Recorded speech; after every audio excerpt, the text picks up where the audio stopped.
Hi, welcome to my channel Rayalaseema foods. ఈరోజు మనము సింపుల్గా మా అమ్మ స్టైల్లో మటన్ కూర తయారీ విధానం చూద్దాము. చాలా సింపుల్గా ఉంటుంది. Subscribe my channel. మటన్ని 2 కేజీల మటను శుభ్రంగా 2 టైమ్స్ కడుక్కొని తీసుకున్న తర్వాత దానికి పసుపు, అల్లం వెల్లుల్లి పేస్ట్, 3 స్పూన్ల కారం వేస్తుంది. మొత్తాన్ని వేసి నీట్గా కలుపుకుంటుందన్నమాట. మా అమ్మ ఆ రోజు చాలా వంటలు చేసింది. మటన్ కూర చేసింది, చికెన్ కూర చేసింది, పలావ్ చేసింది, వడలు కూడా చేసింది, అలసంద వడలు. అయితే అన్ని వీడియోస్ పోయినాయి, ఇది ఆ వీడియోలేదనమాట. ఇప్పుడు ధనియాల పొడి, చెక్క, లవంగము, యాలుక్కాయలు 4 కొంచెం లైట్గా వేయించుకొని మిక్సీ పట్టిన పొడి అనమాట. ఇక్కడ గరం మసాలా కానీ మటన్ మసాలా కానీ ఏమి యాడ్ చేయట్లేదు. ఇదే పొడితో కర్రీ అవుతుంది, సూపర్గా వస్తుంది. ఇక్కడ కొబ్బరి పొడి వేసింది.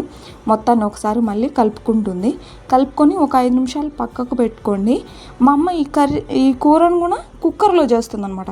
కుక్కర్లో ఎన్ని విజిల్స్ వస్తాయి అనేది కూడా చెప్తాను. ఈ 2 కేజీల మటన్ కాబట్టి 5 లీటర్స్ కుక్కర్ తీసుకోండి, సరిపోతుంది.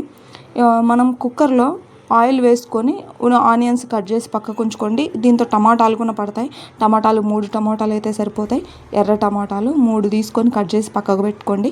ఇది ఆయిల్ అనేది 2 కేజీలకు కదా, కొంచెం ఎక్కువే పడుతుంది.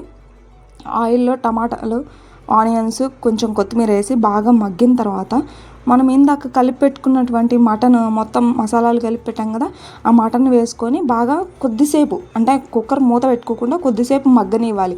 అలా మగ్గడం వల్ల కొంచెం మటన్ ఫ్లేవర్ అనేది ఉడికి కొంచెం ఫ్లేవర్ అనేది పడుతుంది మటన్కి. ఇట్లా కొంచెం ఉడికిన తర్వాత, నీళ్ళు వచ్చేటట్లు ఉడికిన తర్వాత మటన్కి, అప్పుడు మనము ఒక గ్లాస్తో, అంటే ఒక 1/2 లీటర్ వాటర్ వేసుకోండి. 1/2 లీటర్ వద్దనుకుంటే కొంచెం తగ్గించుకోవచ్చు. కూర అనేది గ్రేవీ బాగా వస్తుంది. ఇక్కడ పలావ్ కోసం మా అమ్మ సిద్ధం చేస్తుంది అన్నమాట. పలావ్ రెసిపీ తర్వాత పెడతాను. ఇక్కడ మళ్ళీ మా అమ్మ కొంచెం ధనియాల పొడి, మళ్ళీ కొబ్బరి యాడ్ చేసింది. సరిపోదని కొబ్బరి పొడి యాడ్ చేసిన తర్వాత నీట్గా కలుపుకొని ఇప్పుడు కుక్కర్ మూత పెట్టేస్తుంది అనమాట. నీట్గా కలుపుకొని కుక్కర్ మూత పెట్టేసిన తర్వాత కుక్కర్ విజిల్ కరెక్ట్గా ఎంచుకోండి. 4 విజిల్లు. కుక్కర్ విజిల్ వచ్చేసి 5 లీటర్స్ కుక్కర్ ఇది. 4 విజిల్లు వచ్చిందంటే మన కూర నీట్గా మటన్ అనేది ఉడికిపోతుంది. కాకపోతే ఇక్కడ లాస్ట్ వీడియోలన్నీ మిస్ అయిపోయాయి, తీయడం మర్చిపోయాను అనమాట. కర్రీ అయిపోయిన తర్వాత 4 విజిల్లు వేసుకోండి, సూపర్గా వస్తుంది. ఉప్పు కూడా యాడ్ చేసుకోండి. మా అమ్మ చూపించలేదు ఉప్పు వేయడం, లేదా నేను తీయడం మర్చిపోయినా. Like and subscribe my channel.